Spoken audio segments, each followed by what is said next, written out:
안녕하세요. 안녕하세요. 네, 진로 인성 코치 4강을 시작하는 전영순 코치고요. 오늘 화면을 한번 봐주실래요? 코치는 어떻게 활동을 하고 있나, 제가 15년 전에 꿈꾸던 모습이 지금 현실이 됐는데요. 책이 가득한 곳은 거실이에요. 그래서 동영상도 요즘 제가 해서 올리고 있잖아요. 예, 거실에서 파란 나무를 보면서 저기서 찍기도 하고요. 서재에 들어가서 찍기도 하고, 제가 가장 행복할 때는요, 꽃을 한 송이 정도 보고 있으면 저는 세상을 다 가진 것처럼 행복한 코치예요. 그리고 직업이 공부하는 컨설턴트이자 비즈니스 전문 코치잖아요. 그러니까 안방, 거실, 귀퉁이에 지금 뭐가 있죠? 네, 거기에 쬐끄만 책상을 제가 놓고, 네, 침대 옆에서 자다가 일어나서 잠깐이라도 생각이 나서 메모를 해야 되거나 그럴 때는, 아니면 가족들하고 대화를 해야 되는데 너무 제가 책상에 앉아서 일만 하고 있어서 미안할 때는 저렇게 가족들하고 시간을 보내고 있어요. 여러분들의 미래는 어떤 그림을 그리고 계신가요? 네, 그림을 한번 그려보시라고 제가 저의 서재를 공개를 해드렸고요. 이건 신문으로 공부해보는 코칭 세션인데요. 오늘 혹시 조던의 어머니가 나오는 이 영화에 대해서 들어보신 적 있어요? 네. 네. 누구예요? 누구예요? 네. 예, 요약해서 스토리를 어떻게 기억하고 계시죠?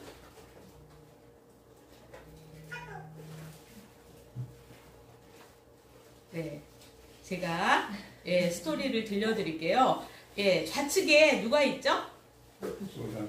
네, 조던이 있죠. 조던이 그 축구 선수 중에서 랭킹 몇 위로 수입이 높은 스포츠 선수일까요? 네? 농구 선수 중에, 스포츠 선수 중에 수입이 얼마나 높은 선수일까요? 그러니까 정보를 통틀어서 말하는 거예요. 골프도 있고 뭐 모든 선수를 통틀어서 랭킹 몇 위일까요? 1위. 누가 1위라 그랬어요? 네? 집어서. 예, 이럴 때 박수 좀 쳐줘야죠. 네. 3등을 해도 우리는 맞았다고 박수를 쳐주고 1등을 해도 맞았다고 박수를 쳐주는데 진짜는 1등이에요. 예. 그런데 어떻게 해서 돈을 벌었는지는 이번에 나온 영화 에어에서 나온대요. 그런데 그 제작된 나이키 신발이 1984년에 나왔대요. 그래서 마이클 조던이 이렇게 질문을 하고 있어요. 가장 위대한 스포츠 선수는 누구인가요? 그 영화에서 이렇게 질문을 하고 있는데 그 영화가 은유하는 거는 조던이 가장 위대한 스포츠 선수이지 않다라는 질문인 거죠. 이런 질문을 킬러 질문이라고 해요.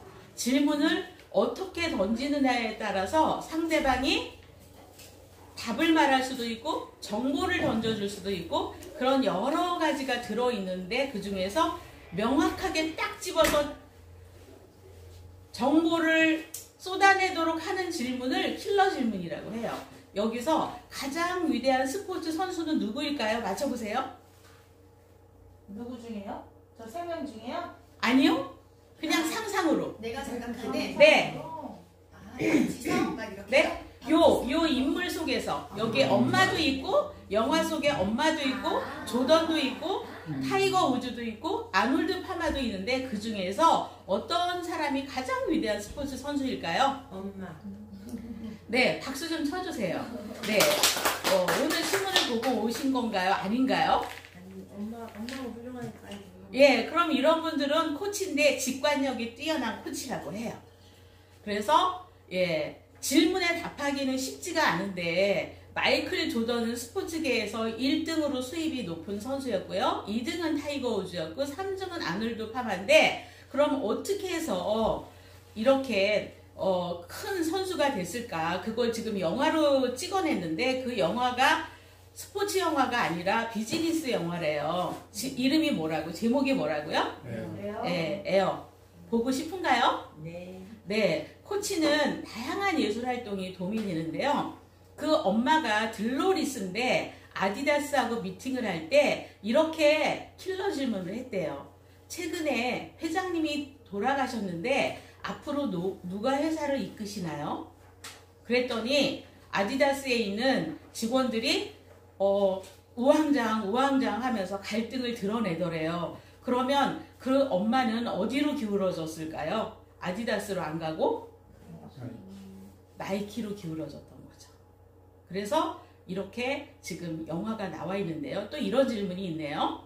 당신이 영향력을 행사할 수 있는 것과 그럴 수 없는 스스로 탁월하다고 여기는 선수는 자신의 탁월함에 따라 보상받기를 원한다. 이걸 엄마가 얘기를 했는데요. 처음에는 그냥 모델료만 받을 수도 있겠지만 어머니는 이렇게 제안을 했대요.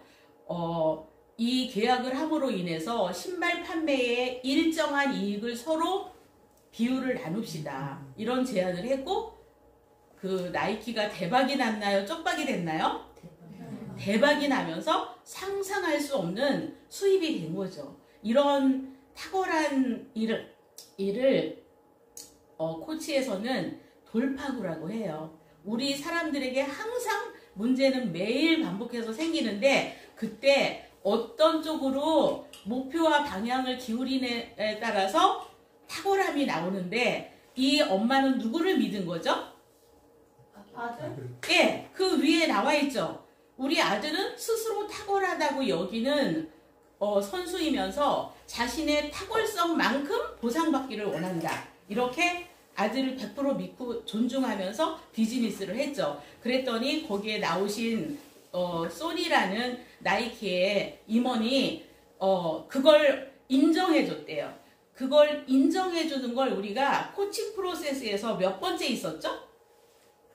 대화 모델에서 공감해주고 지지해주고 인정해주고 어디 있었죠?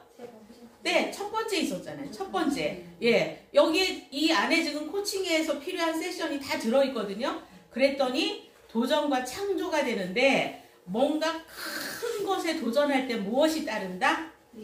리스크가 따른다. 네.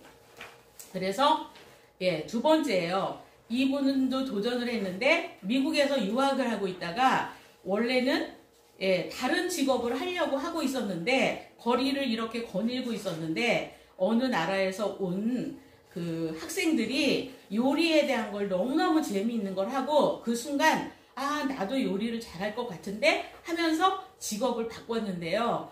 국내 최연소 완스타, 투스타, 쓰리스타까지 된 건 대단한 거래요. 미쉐린에서 거기까지 됐는데 이분이 셰프 안성재 씨예요. 그런데 그 옆에 보면 뭐가 있죠?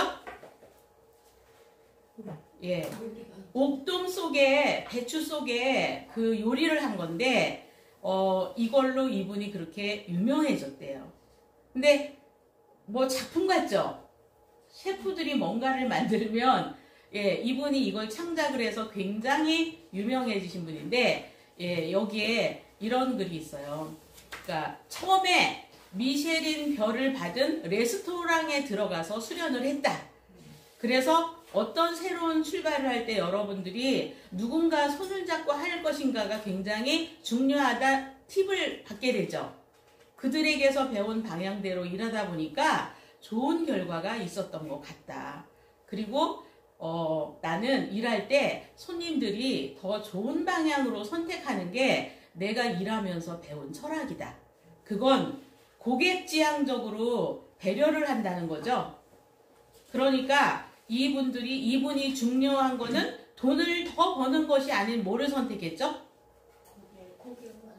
예, 내가 아니라 반대편에 있는 파트너를 생각하는 게 코칭에서 윈윈 파트너십이라고 해요. 그러니까 내가 잘 되려면 내 반대편에 있는 사람을 먼저 잘 되게 해주면 잘 될 수 있다. 이런 거죠. 그래서 이렇게 셰프가 됐는데 저는 별을 따려고 뭐 3스타가 되려고 요리하지 않았다. 그럼 왜 요리했느냐? 나는 이 일을 하는 데 있어서 요리사는 굉장히 힘들지 않냐? 이런 질문도 받기를 하는데, 그리고 또 워라밸이라는 것을 하면서 워라밸하고 맞지 않는 직업 아니야? 너무 거기에 매진해야 되는 거 아니야? 이런 얘기를 할 때 내 생각은 이렇다. 워라밸이라는 말은 언밸런스가 뭔지도 알아야 된다. 워라밸을 찾으려면, 밸런스를 찾으려면, 그 다음에 노동력은 착취되는 게 아니라 시간과 노력을 투자했을 때 결과가 생기는데 요즘은 그런 게 없어지는 경우도 있고 내가 왜 그렇게까지 일을 해야 되지? 그런 셰프들도 있다는 거죠. 근데 이분은 안타깝게 생각한다. 뭔가에서 장인정신이 되고 전문가가 되려면 올인할 줄 알아야 된다. 그래서 나는 자신과 남들이 인정하는 창작물도 만들 수가 있다. 그래서 이분은 완스타, 2019년에 완스타, 2020년에 투스타, 그 다음에 3스타까지 하면서 착실하게 성장을 했으면서 그 용산에 하고 있대요. 되게 미국에서 와갖고 한국에서 와서도 지금 성공한 셰프로 나왔어요. 그 다음에 오늘 신문에서 배우는 코칭에서는 요게 세 번째 건데요. 100세까지 살고 싶다 이런 거예요. 그런데 일본 사람들은 22%인데 한국 사람들은 몇 퍼센트가 그렇게 100살까지 살고 싶대요? 아, 그렇구나. 그럼 여기에 계신 분들은 나 100살까지 살고 싶어? 손 좀 들어보세요. 나 100살 넘길 것 같아. 장수할 것 같아. 네, 네. 아, 두 분밖에 안 계세요. 아, 네. 네, 나머지는 몇 살까지 사실 거예요? 80. 아, 80까지요? 아, 그러세요. 또 다른 분들은 생각이 어떠세요? 내일은 기약이 없다. 아, 네, 내일도 후회가 없다. 네, 맞아요, 맞아요. 다양한 생각이 있을 것 같은데요. 한국 사람들은요, 왜 그렇게 오래 살고 싶냐라고 물어봤더니 조금이라도 더 오래 인생을 즐기고 싶다. 그게 35%가 넘었고, 일본 같은 경우는 68%가 그렇게 생각을 했대요. 그 다음에 나는 손주들이 크는 걸 보고 싶다. 예, 그런 미련은 좀 남지 않나요? 자식이 잘 되는 걸 봤으면 좋겠는데 그런 생각 없어요? 있어요. 네, 그런 분도 계시고요. 그 다음에 나는 세상이 발전하는 걸 보고 싶어서 오래 살고 싶다. 예, 이런 분도 있어요. 그 다음에 나는 죽기가 싫다. 예, 한국 사람들의 18%가 그렇대요. 예, 일본 사람들은 23%가 그렇대요. 네, 그 다음에 네, 나는 뭐라고 돼 있나요? 100세 되는 경험을 하고 싶어서. 네, 호기심이 남아있는 거죠. 진짜 내가 100세까지 살 수 있을까? 그런 생각이 있어서 그렇게 살고 싶다. 이런 사람도 있고요. 그 다음에 가족이나 주변에게 내가 죽음을 준비할 때는 100세까지 살 때 폐를 끼치고 싶지 않다. 그러니까 건강하게 살고 싶다. 이게 49%가 됐고요. 신체가 점점 노화해져갖고 약해질 것 같아서 100세까지 살기 싫은 이유다. 이렇게 얘기한 사람도 있었고요. 그 다음에 장수를 해도 뭐 딱 즐거운 일이 없을 것 같다가 35%래요. 만약에 100세까지 살 계획을 안 세워놓는다면 이렇게 대답하지 않을까요? 네. 그래서 내가 어떻게 살지 계획을 세우는 수업이 여기에 있거든요. 목표 설정이라는 수업이 있는데 그때 이제 여러분들이 한번 잘 세워보세요. 그리고 어떤 죽음을 맞이하고 싶은가? 네, 우리가 삶이 있는데 나 이렇게 죽고 싶어 계획 있으신 분 한번 손 좀 들어보세요. 나 죽음에 대한 계획이 있어. 아무도 없어요? 네, 예, 예? 저도 약간 심장병 돌연사. 고생하지 않고 네, 나와 내 없이 가족이 그냥 네, 고생하지 않고 네, 제가 만나봐도 그런 분들이 참 많았었어요. 그러니까 어느 날 갑자기 그게 내 맘대로 될까요? 안 되죠. 예, 59%는 정말 자연스럽게 가고 싶다 그러는데 그렇게 안 된다는 거죠. 그 다음에 그 밑에 있는 분들은 어떻게 죽고 싶대요? 병들어 서서 너무 네, 그러니까 요양병원에 가도 좋다. 그냥 자식들이 돈을 써도 나는 모르겠다 이런 게 깔려 있는 거 아닌가요? 예? 그냥 나는 목숨이 부지하는 한 살고 싶다 이런 거죠. 네, 맞아요, 맞아요. 그러니까 예, 이 수업에서 여러분들이 가져갈 수 있는 게 아마 있으실 거예요. 네, 그래서 오늘은 수업을 예, 조금 이따 이걸 꺼주시면 돼요. 이것만 하면 꺼주세요. 네, 이렇게 진행을 할 거예요.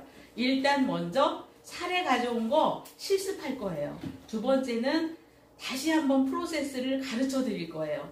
그리고 나서 그 대화 프로세스를 액티비티로 조별로 연습을 해서 나와서 몸으로 예, 이해한 걸 발표할 거예요. 그 다음에 예, 피드백을 지난번에 못해서 30분을 다시 긍정적인 피드백, 교정적인 피드백 스킬을 알려드릴 거예요. 그리고 시간이 되면 존재감에 대한 걸 할게요. 네.